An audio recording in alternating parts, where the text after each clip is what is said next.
Hey everyone, get ready to hear a retake of Percy Runs Away from the Season 1 episode of Thomas the Tank Engine and Friends, aka Thomas and Friends, originally from Tenders and Turntables and Other Stories. Here we go.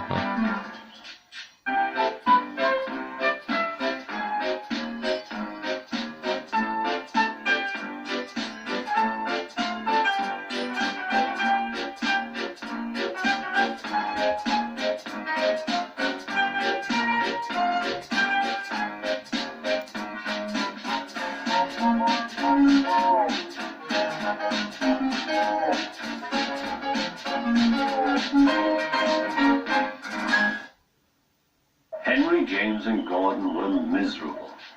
They had been shut up for several days for being naughty and longed to be let out again. At last Sir Topham Hatt arrived. "I hope you are sorry," he said, "and understand that every job on the railway is important. We have a new tank engine called Percy, who helps pull coaches, and Thomas and Edward have worked the main line nicely. But I will let you out now if you promise to work hard." "Yes, sir," said the three engines, "we will." "That's right, but please remember that this nose shunting nonsense must stop." He then told Percy, Edward, and Thomas that they could go and play on the branch line for a few days. And they ran off happily to find Annie and Clarabelle at the junction. The two coaches were so pleased to see Thomas again. Edward and Percy played with freight cars. "Stop, stop, stop," screamed the cars as they were pushed into their proper sidings. But the two engines laughed and went on shunting till the cars were tidily arranged. Next, Edward took some empty cars to the quarry. Percy was left alone. He didn't mind that a bit. He liked watching trains and being cheeky to the other engines.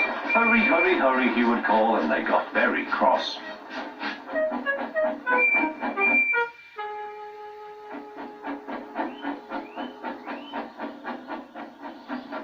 After a great deal of shunting, Percy was waiting for the signalman to set the switch so that he could get back to the yard.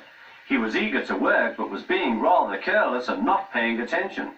Edward had warned Percy, "Be careful on the main line. Whistle to the signalman you are there." But Percy didn't remember to whistle, so the busy signalman forgot him. Percy waited and waited. The switch was still against him, so he couldn't move. Then he looked along the main line. "Peep, peep!" He whistled in horror, for rushing straight towards him was Gordon with the express. "Oh!" groaned Gordon. "Get out of my way!"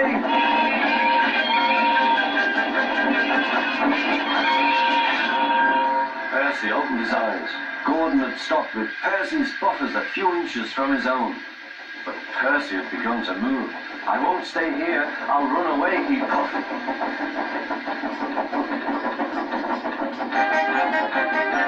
He went straight through Edward's station and was so frightened that he ran right up Gordon's hill without stopping.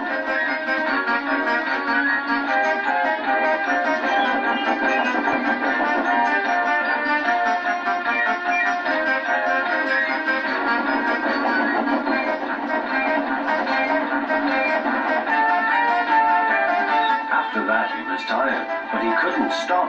He had no driver to shut off steam and apply the brakes. I want to stop, he puffed. The man in the signal box saw Percy was in trouble, so he kindly set the switch. Percy puffed wearily onto a nice empty siding, ending in a big bank of earth. He was too tired now to care where he went. "I want to stop. I want to stop. I have stopped," he puffed thankfully. "Never mind, Percy," said the workman as they dug him out. "You shall have a drink and some coal, and then you'll feel better." Presently, Gordon arrived. "Well done, Percy. You started so quickly that you stopped a nasty accident." "I'm sorry I was cheeky," said Percy. "You were clever to stop." Then Gordon helped pull Percy out from the bank. The two engines are now good friends, but Percy is always most careful when he goes on the main line.